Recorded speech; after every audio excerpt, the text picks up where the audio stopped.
Saudara, kebenaran firman Tuhan adalah kebenaran yang memerdekakan. Sebab firman Tuhan adalah roh dan kehidupan. Setiap kali ada kebenaran datang dalam hidup saudara, akan memerdekakan saudara.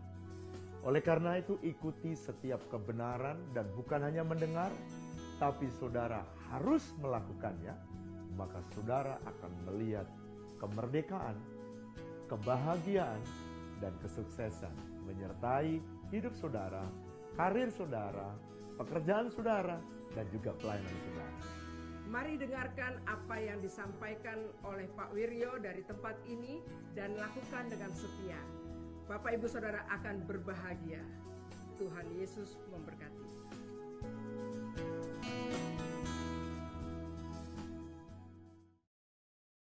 Kita deklarasikan bersama. 1, 2, 3. Aku percaya firman-Mu berkuasa. Aku percaya firman-Mu dapat mengubah seluruh hidupku. Aku percaya firman ini adalah Tuhan sendiri. Aku siap untuk menerimanya dan melakukannya dalam nama Yesus. Katakan, silakan duduk. Bapak Ibu Saudara yang belum menerima outline khotbah bisa mengangkat tangan saudara dan bisa dilayani. Yang gak punya ballpoint juga bisa dilayani oleh para pengerja. Sambil saudara persiapan, saya mau mengingatkan nanti ada gala dinner yang di set up oleh Men of Integrity dan Women of Excellence mengambil gala dinner dalam rangka Valentine Day di Hotel Olive. Saudara bisa mendaftarkan hari ini, masih tersedia. Dan saudara bisa mendaftarkan di Carousel. Boleh saya cerita terlebih dahulu sebelum saya mulai khotbah? Boleh ya. Satu hari ada anak sekolah, lalu lagi baru masuk sekolah, namanya Joni. Siapa namanya? Joni. Lalu dia ditanya sama ibu gurunya, Joni, berapa umur ayahmu? Lalu Joni menjawab, umur ayah saya sama dengan saya, ibu. Lalu ibu gurunya bertanya, loh Joni, kenapa kok umurnya ayahmu sama dengan kamu?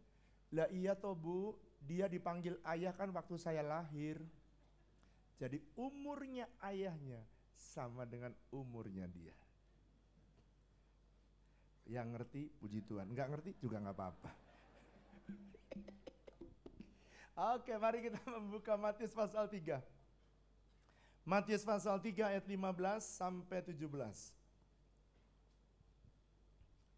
Dan nanti kalau anakmu ditanya tolong dikasih tahu, jangan sampai berkata umur ayahnya sama dengan umur anaknya. Matius pasal 3 ayat 15 sampai 17. 4 ayat kita baca berganti-gantian. Matius pasal 3 cerita tentang Yesus dibaptis oleh Yohanes. Maka datanglah Yesus dari Galilea ke Yordan kepada Yohanes untuk dibaptis olehnya. Ayat 14 saudara.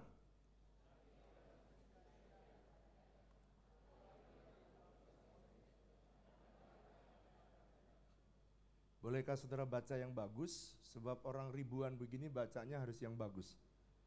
Lalu Yesus menjawab katanya kepadanya, biarlah hal itu terjadi, tolong garis bawahi, karena demikian sepatutnya kita semua menggenapkan seluruh kehendak Allah. Dan Yohanes pun menurutinya. Ayat 16 saudara.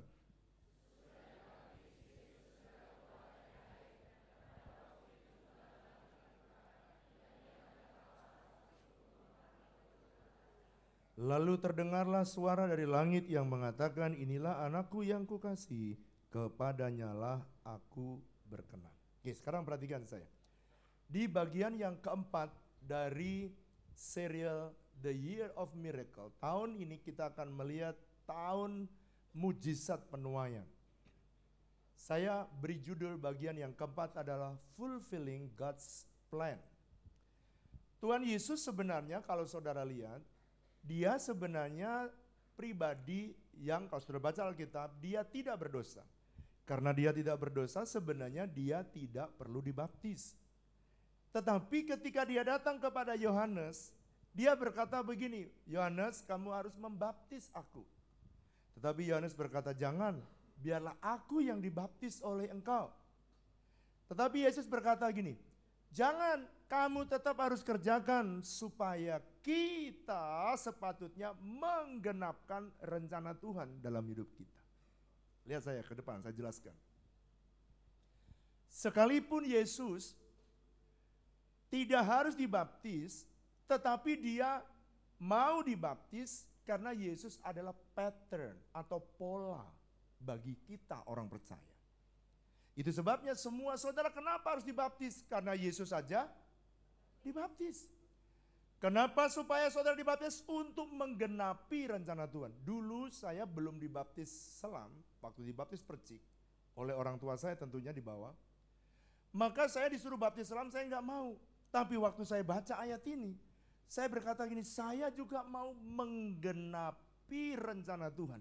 Menggenapkan rencana Tuhan dalam hidup kita. Nah saudara perhatikan ke depan. Karena dia itu adalah pattern atau pola, maka kalau saudara mengikuti Yesus, menggenapkan rencana Tuhan dalam hidup kita, maka apa yang terjadi dalam hidup Yesus akan terjadi pula dalam hidup kita. Jadi Yesus berkata begini, biarlah hal itu, dia bilang, biarlah aku dibaptis nggak apa.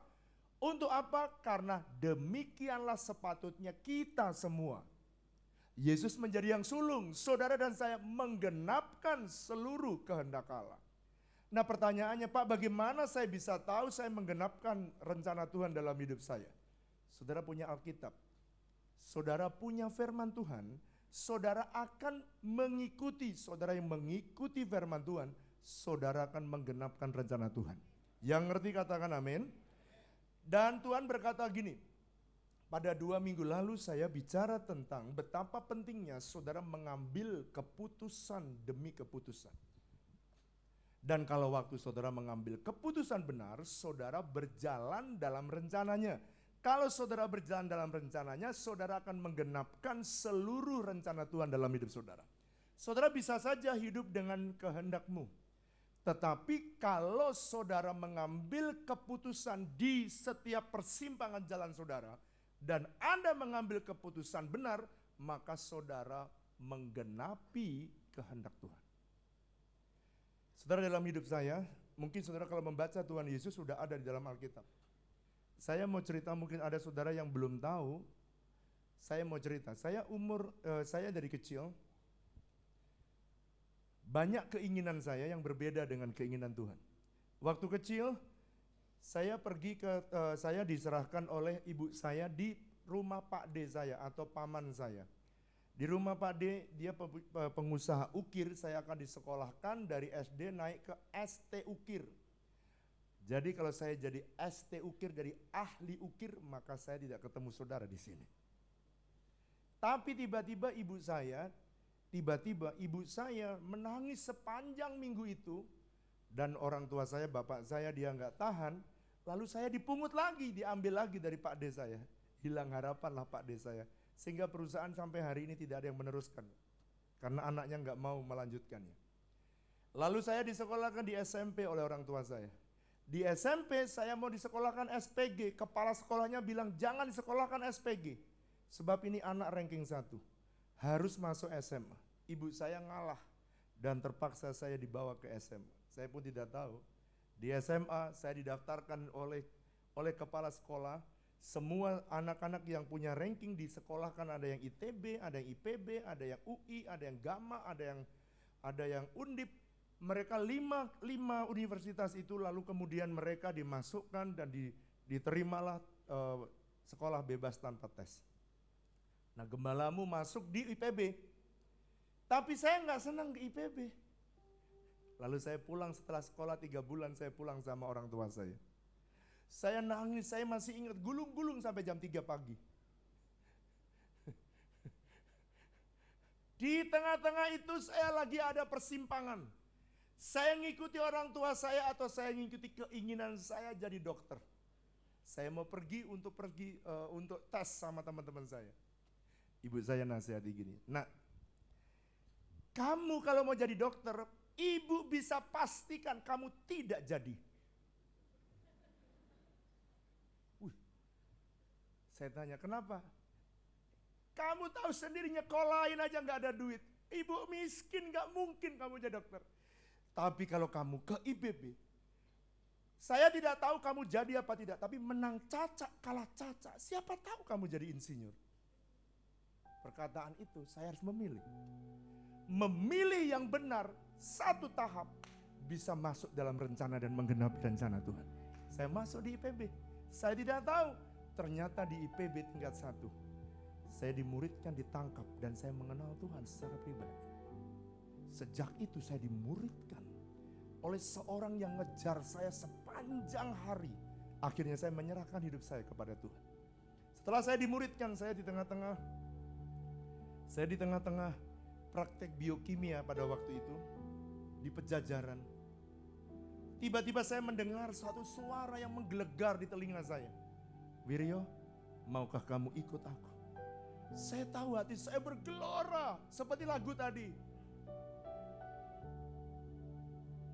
Dan pada waktu saya mendengar suara itu, saya bertanya, Tuhan, apakah saya perlu tinggalkan sekolah saya ini, dan saya masih tingkat 1, Pumbung masih tingkat 1. Apakah kau mau saya sekolah Alkitab?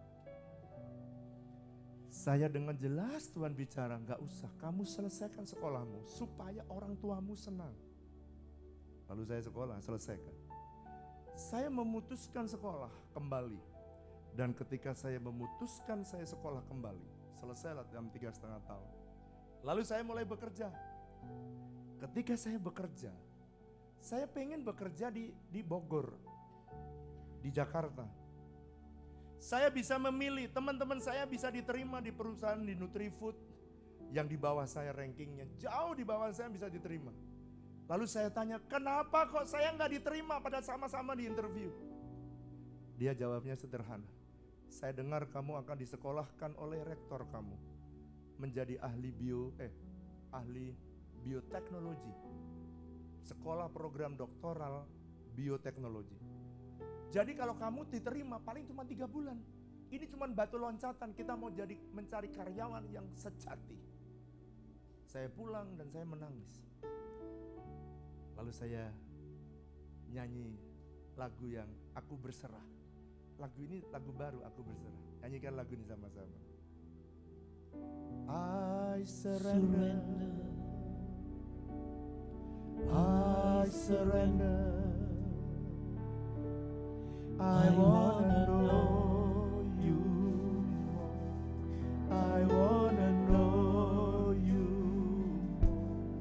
more, I surrender,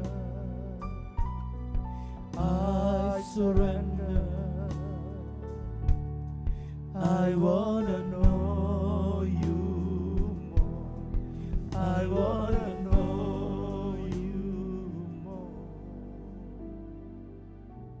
Di tengah-tengah saya berjalan, saya sudah mulai melayani Tuhan waktu saya di kuliah di IPB. Saya bertanya, Tuhan, kenapa saya di Bogor, di Jakarta nggak bisa kayak sepertinya di Dep dengan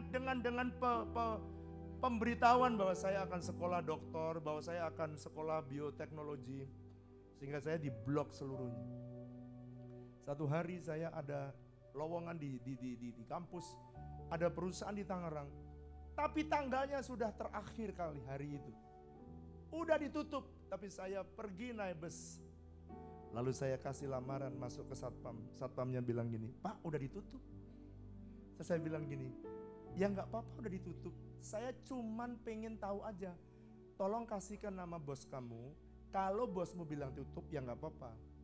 Lalu dibawalah ke bosnya. Ketika dibawa bosnya, saya suruh masuk. Ketika suruh masuk, saya diinterview. Besoknya suruh kerja. Saya bilang, Tuhan, kenapa? Perusahaan udah ditutup, saya udah datang ke sini. Kenapa langsung diterima? Padahal saya tidak senang tinggal di Tangerang. Sebab Tangerang itu panas, gersang. Tahun 86, Tangerang itu panas sekali dibandingkan dengan Bogor yang sejuk dan rindang. Saudara, tapi ternyata saya mulai tahu ketika mulai berjalan, keputusan satu demi satu saya ngerti. Oh, ternyata destination itu berasal dari kata destiny plus nation. Saudara, tidak pernah ada kata kebetulan saudara kenapa ditempatkan Tuhan di Tangerang. Tidak ada kebetulan saudara ditempatkan di satu kota, di satu tempat. Karena Tuhan punya rencana yang besar dalam hidup kita. Yang percaya tepuk tangan yang meriah buat Allah kita. I wanna know you. Jadikan doamu. I wanna know you more. I Surrender. I surrender. I wanna know Ini you. kerinduan kami. I wanna know you. Waktu saya kerja layaknya orang bekerja. 13 tahun saya bekerja. Ketika di tengah-tengah pekerjaan, tiba-tiba Tuhan mulai beritahu lagi. Like a rising wind. Di tengah-tengah saya lagi sembahyang, tiba-tiba Tuhan berkata, "Nah, aku mau kamu keluar mulai melayani aku sepenuh waktu." Wah, saya bergumul. Saya bisa memilih, bilang enggak, bisa memilih, bilang iya. Tapi ingat, keputusan yang benar akan membuat saudara menggenapi rencana Tuhan dalam hidup kita. Saya putuskan, saya mengikut Tuhan. Seperti angin yang terus datang, sekalipun saya tolak, dia kuat seperti a mighty storm. Makanya lagu ini kalau orang tahu rencana Tuhan, maka dia ketika ditiup oleh Tuhan, dia enggak tahan. Dia akhirnya menyerah. Seperti itulah saya menyerah. Dan ketika saya menyerah, saya melayani Tuhan. Keluar dan saya melayani Tuhan. Saya udah melayani enak-enak di tengah pelayanan, tiba-tiba dalam tahun 2003 semua pelayanan saya diambil oleh Tuhan. Dalam 3 bulan sirna semuanya. Di tengah-tengah seperti itu saya tidak tahu apa yang harus saya perbuat. Saya bilang, "Nih Tuhan, saya sudah kau panggil aku ikut." Saya berpikir, Tuhan izinkan saya terus melayani Tuhan. Kalau gitu saya mau kembali ke pabrik. Saya mau kembali ke pabrik. Saya mencari, saya berdoa, "Tuhan, kalau ada dalam Alkitab, tunjukkanlah, kembalilah ke pabrik." Saya mencondongkan hati saya baca Alkitab semua, bangun pabrik, pokoknya ada kata pabrik. Saya cari berbulan-bulan gak ada kata pabrik. Tiba-tiba saudara, Kejadian pasal 8 saya baca. Tiba-tiba Tuhan bicara, "Keluarlah kamu dari Bahtera, dari tempat di mana kamu melayani, dan bangunlah mezbah." Waktu saya dengar bangun mezbah, waduh, gak boleh kembali ke pabrik nih. Bukan bangun pabrik, bangun mezbah. Jadi kalau gitu Tuhan mau. Makanya lahirlah tahun 2004. Gereja ini mulai oleh karena saya berkata, "Tuhan, let your way on me." Angkat tangan kita, nyanyikan. Like a rising wind, Jesus breathe within. Lord have your way, Lord have your way in me.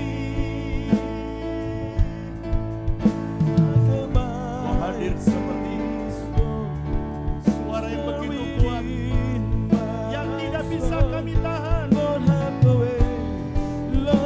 Sambil angkat tanganmu katakan, "Biarlah jalanmu Tuhan, like a rising wind, like a rising wind. Jesus breathe within. Biarlah jalanmu ada dalam hidup kami. Kami menyerah sepenuhnya kepadamu, like a mighty storm, like a mighty storm. Still within my soul. Lord have your way, Lord have your way in me."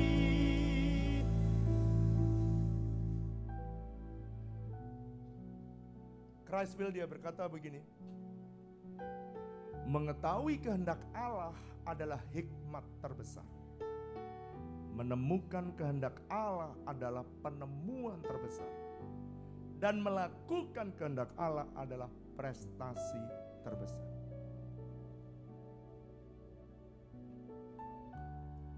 Jadi kalau saudara dan saya memastikan setiap pilihan kita, saudara bisa memilih ke kanan dan ke kiri.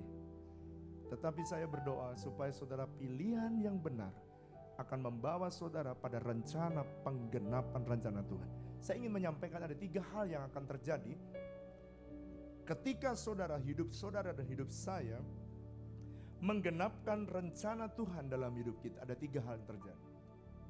Setiap kali saudara memilih berjalan bersama dengan Tuhan, 3 hal ini akan terjadi.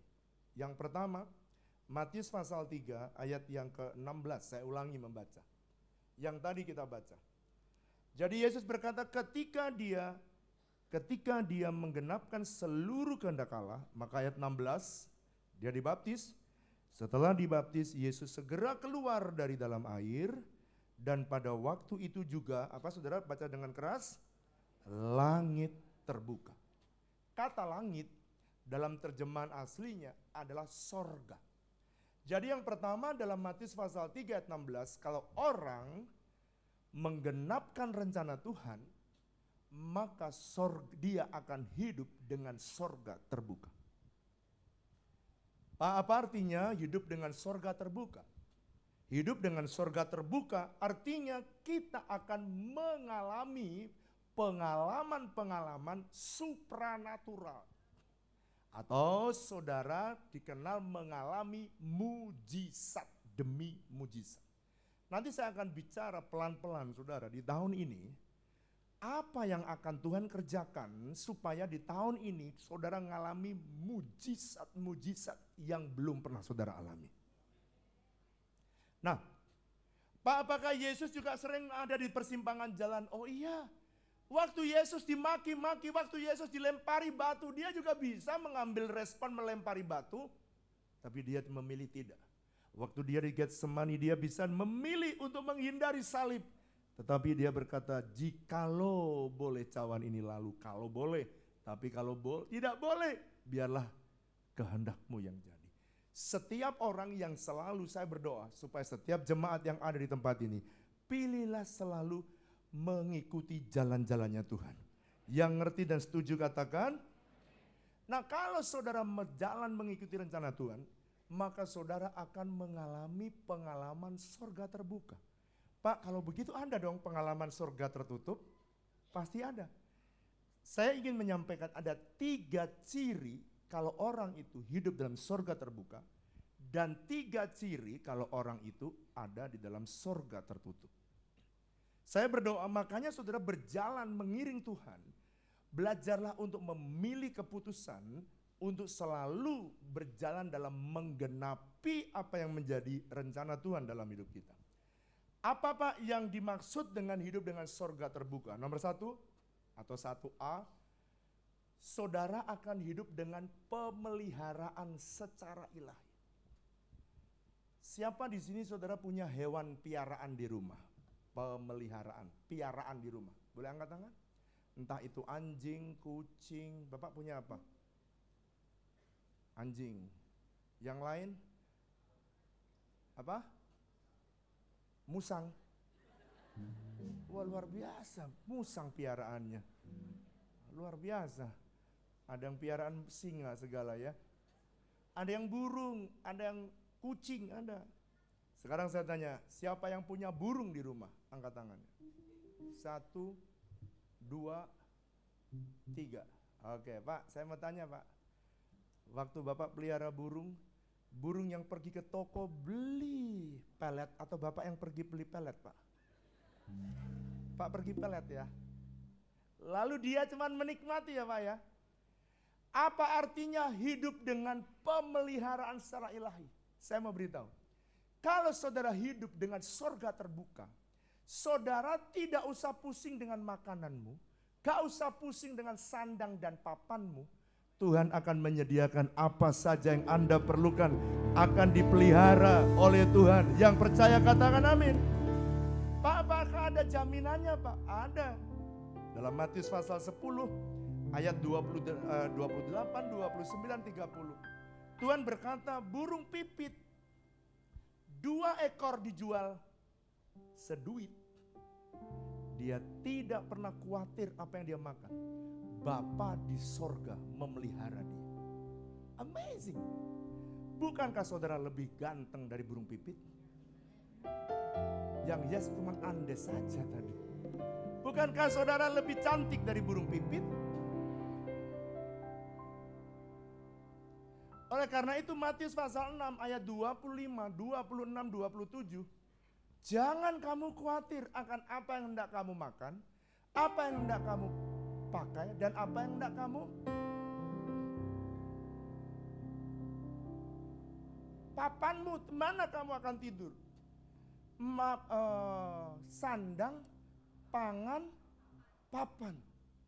Tuhan bilang gini dalam Matius pasal yang ke-6 ayat 32. Semua itu dicari oleh bangsa-bangsa. Semua mengejar uang. Semua mengejar untuk papan. Semua mengejar untuk dapatkan makanan. Tapi saya mau beritahu Bapakmu di sorga. Orang yang hidup dengan sorga terbuka. Saya mau beritahu bukan saudara yang pusing. Bapak kita di sorga. Dia yang sedang memikirkan apa yang terbaik untuk disediakan dan diberikan bagi setiap saudara. Dan Tuhan berkata jangan khawatir. Makanya nyanyi. Jangan kamu khawatir. Burung di udara dia pelihara. Jangan kamu khawatir. Bunga di padang dia hiasi. Haleluya. Jangan kamu khawatir. Apa yang kau makan, minum, pakai.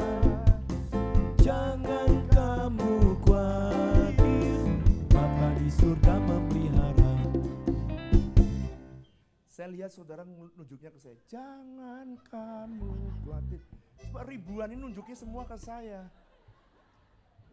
Bagaimana kalau saudara sekarang berkati temanmu, khususnya yang utangnya ada, utangnya masih banyak.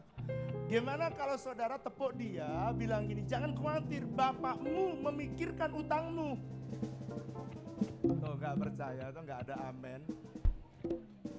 Pak, aku masih ngontrak, aku masih jadi kontraktor, ngontrak sini, ngontrak sono, ngontrak sono. Saya memberitahu bapakmu lebih berpikir memberikan rumah bagimu. Lumayan, masih ada sebagian yang gak percaya. Nah yang gak percaya, gimana kalau saudara memberkati dia? Tolek gini ya, jangan kamu khawatir. Colek. Burung di udara dia pelihara. Jangan kamu khawatir. Bunga di padang dia hiasi. Haleluya. Jangan kamu khawatir. Apa yang kau makan, minum, pakai.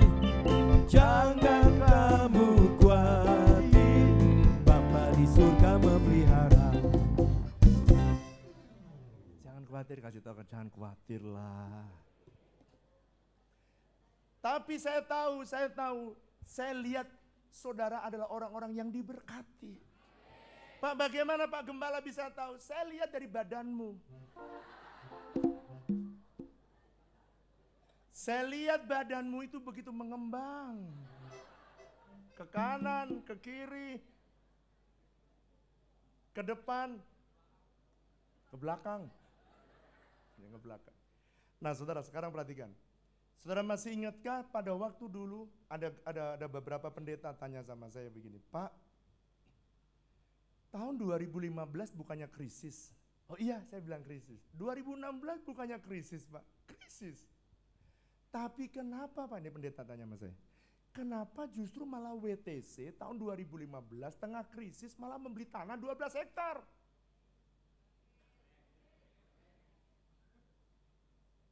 Dan 2016 sudah lunas semua.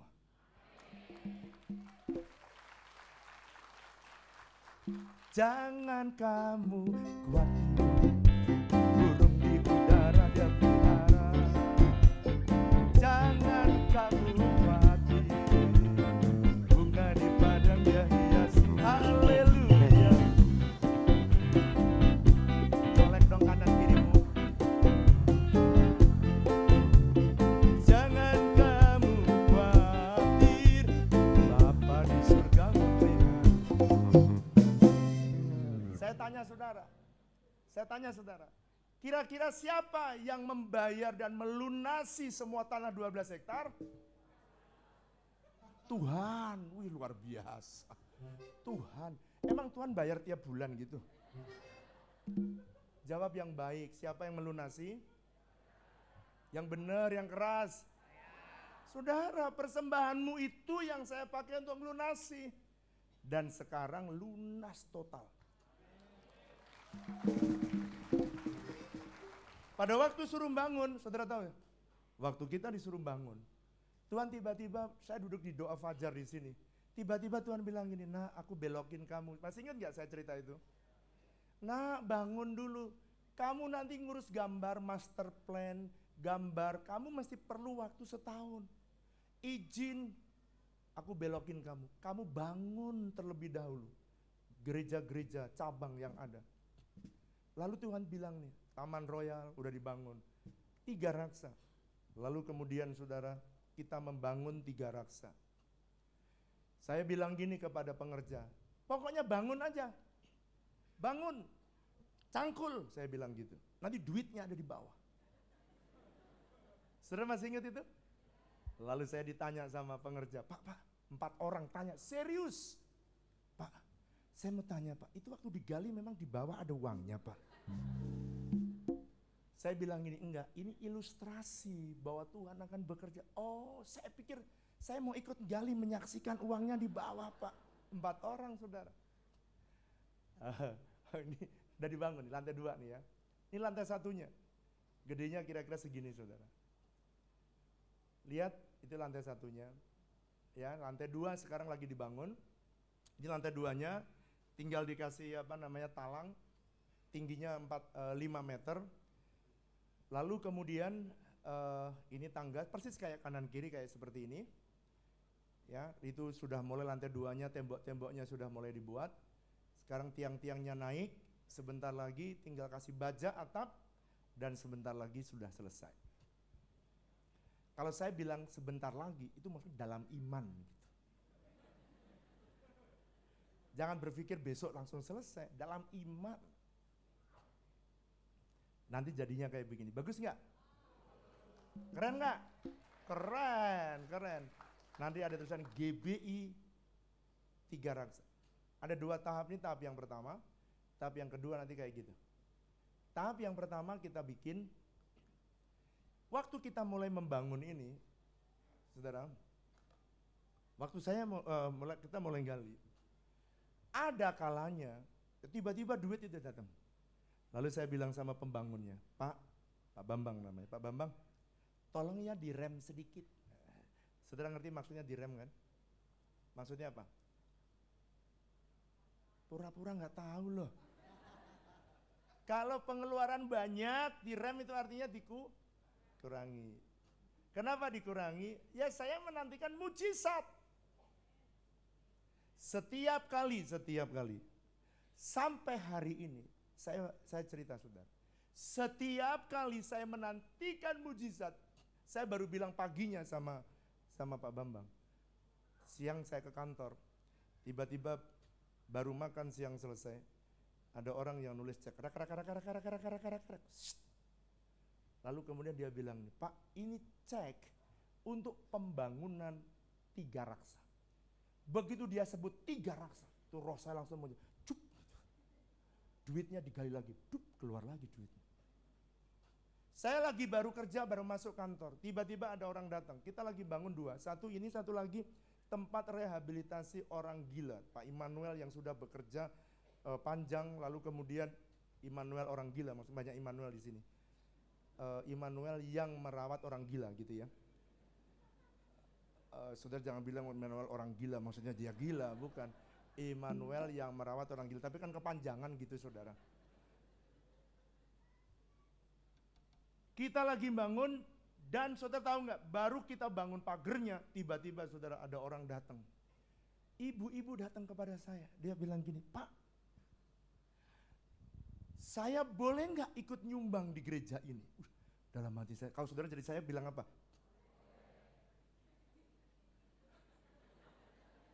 Saya juga ikut saudara, boleh. Saya bilang gitu. Lalu dia bilang gini, Pak apa saja saya buka, ini bangunan ini untuk orang gila, ini untuk bangun cabang, kita lagi bangun ini. Lalu dia bilang gini, Pak saya punya pintu, pintunya dari kamper, Pak udah di oven, belum dipakai, usianya juga sama Pak. Saya punya barang-barang Pak, bermerek, ini orang yang kaya lah gitu ya, jadi barang-barangnya bermerek. Bapak mau nggak? Saya bilang mau. Orang gila nggak usah piring bermerek Bu. Piring plastik aja dia mau, Bu. Kalau bermerek itu untuk orang pengerja-pengerja juga mau, nggak usah orang gila, aku bilang gitu. Lalu dia bilang gini, tolong Pak ambil semua. Lalu kemudian lanjutkan, Pak aku boleh nggak naruh uang di sini? Saya tanya, kamu gereja di mana? Pak saya di Jakarta, tapi saya pengen naruh uang di gereja ini, boleh nggak? Saudara kalau jadi saya gimana?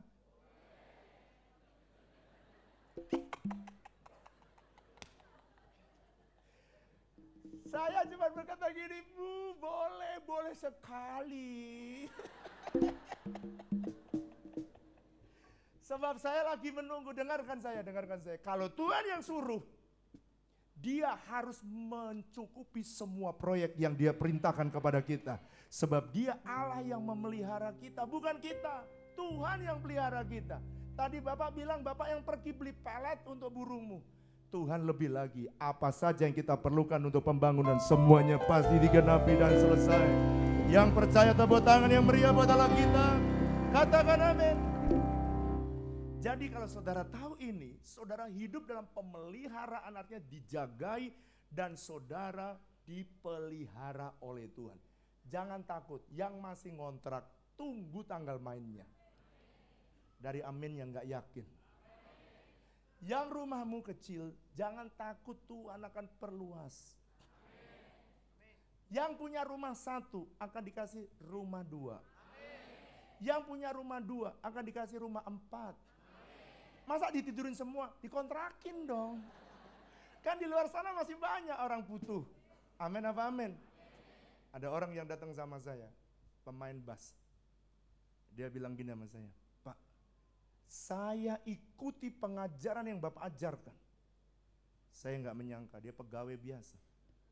Pak, saya tanya ya, Pak coba terka, aku punya rumah berapa? Saya bilang 2. Salah Pak, 10. Kamu lebih kaya dari gembalamu ya.